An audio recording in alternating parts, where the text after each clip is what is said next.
Wrist and hand neural warm-up. So beginning, wrist lead, elbow pinned by the side, wrist moves up, wrist moves down.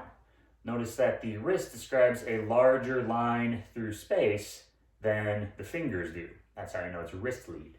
The same thing is true for a lateral motion, as well as when it combines into a box or smoothing the edges out, a circle. The elbow against the hip provides a solid context to know that the end of the elbow and the paired middle of the hand remain relatively in space, while the wrist describes a circle around the line between them.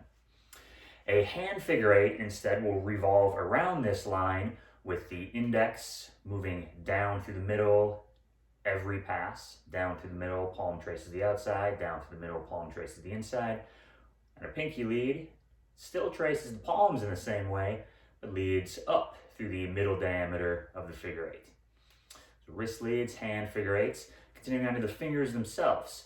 Finger circles make sure that they pass above the plane of their neighbor, that they don't exist only down in flexion.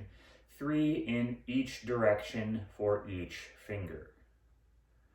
Notice that near the distal ends, especially out on the ring and pinky side, part of the challenge is how do you keep the rest of the hand relaxed? Notice if your other hand gets tense too. It's not just about creating the motion, but creating the motion with the minimum excess effort. An opening and closing sequence can help coordinate that, opening and closing from the index to the pinky, or vice versa from the pinky to the index.